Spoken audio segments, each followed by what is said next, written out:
Hey there guys, gals, and non-binary pals, GM Potter here. Welcome to my channel where I talk about books and bookish things. I upload on Tuesdays and Thursdays at noon Central Time. And today I thought we would discuss Stone Blind by Natalie Haynes. Let's get into it.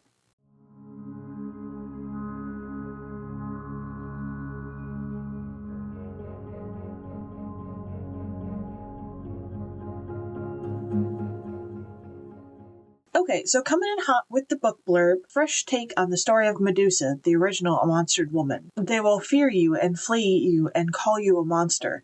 The only mortal in a family of gods, Medusa is the youngest of the Gorgon sisters. Unlike her siblings, Medusa grows older, experiences changes, and feels weakness. Her mortal lifespan gives her an urgency that her family will never know.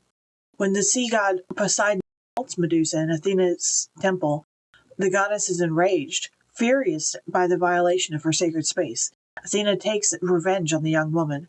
Punished for Poseidon's actions, Medusa is forever transformed. Writhing snakes replace her hair, and her gaze will turn any living creature into stone.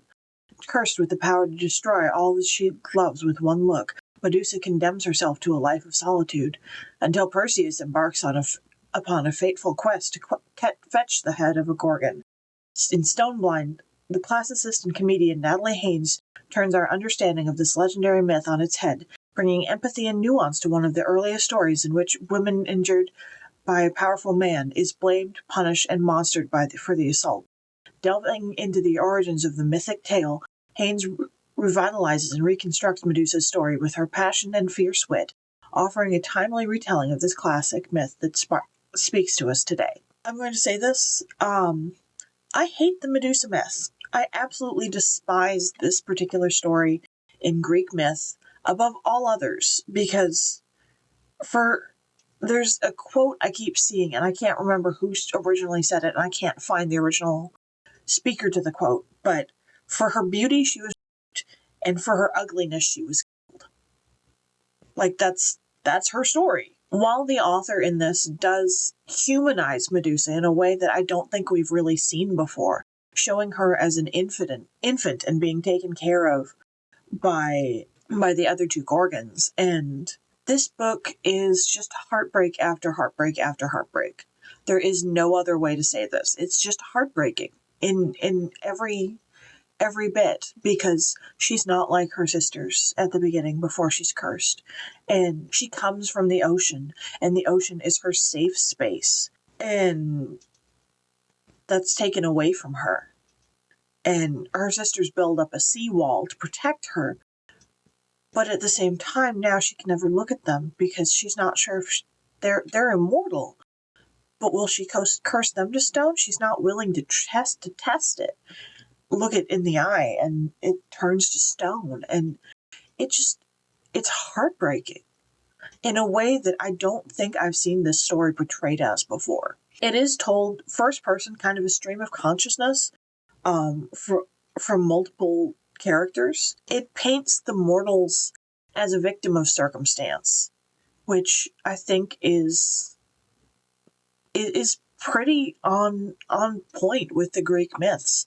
I am not a fan of the Greek myths. I'm trying to slug my way through the Percy Jackson books, and even as children's books, they're not what I want. I much prefer the Norse gods or the Hindu gods, or there are so many other mythologies that are worth reading that I don't know why everybody's so up the butt of the Greek myths, that they're just like, oh, these are the best, these are amazing, these are wonderful. And it's like, are they though? Really, truly, are they? Something that I really, truly loved about this book, because this book is 5 stars. This book is a 5-star book.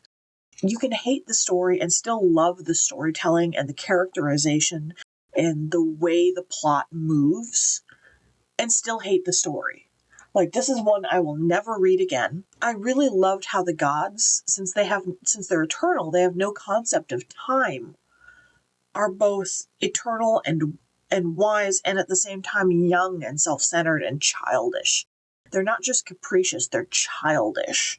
It was stellar world building and narrative structure. The interpretation of the characters was brilliant. I don't think I'd seen Athena or Athene characterized this way, where she's just a petulant child, because you're used to classicists saying, oh, she's the goddess of wisdom. She sprung forth fully formed from Zeus's head, and she's just the goddess of wisdom, and she can do no wrong, and she's just utterly brilliant. And yeah, she's the goddess of wisdom, but she's also kind of an idiot. She can't punish Poseidon, who has already wronged her previously by putting Hephaestus after her, the smith god after her. I can't talk about that on YouTube, what he does to her. And I can't really talk about the scene between Poseidon and Medusa on YouTube. This book is not for the faint of heart. This book does not shy away from that takes place. My favorite quote from the book is, "Who decides what is a monster? Men call you monsters because they don't understand you." And that was just a really powerful quote in the book. Each chapter is told stream of consciousness, like I was saying, each chapter is told kind of stream of consciousness from a different character. Herpeta, absolutely made me cry. It was her snakes got a chapter, and it just made me cry. It broke my heart, and I'm starting to tear up just thinking about that chapter, because they didn't know her very long, and yet they loved her because they were a part of her in a way that reminds me of Tim Minchin's song. It's not perfect when he talks about his body. He's like, this is my body and it's fine. It's where I spend the vast majority of my time. And the funny thing about a body is I spent so much time hating it, and it never says one bad thing about me. And it's like, yeah, this book was heartbreaking and awful, and it left so much unresolved, because the Greeks left so much unresolved, because to them, the gods are eternal. Their stories don't end. Everyone else's story ends. Medusa's story ends. But Athena's story, while it has an ending, it doesn't have a satisfying ending. There's no justice in this story. Like, there's no justice anywhere. And it's frustrating to see a story told like this, with no justice and no accountability thrown at the characters. And it's just hard. It's really, really hard. But I would rate this book, I do rate this book 5 of 5 stars. It is worth reading once. And have you read Stone Blind? I just got a notification on my Libby app that another book by Natalie Haynes, 1,000 Ships, is ready for me to read, so I'll review that here too. I just hope it's more lighthearted. Have you read any Natalie Haynes? Is there something else in her back catalog that I should read? Let me know in the comments down below. Did you read Stone Blind? What did you think of it? Did it just break you the way it broke me? I would love to hear what you thought of it. Let me know in the comments down below. Don't forget to like, share, and subscribe, and I'll see you in the next one. Bye.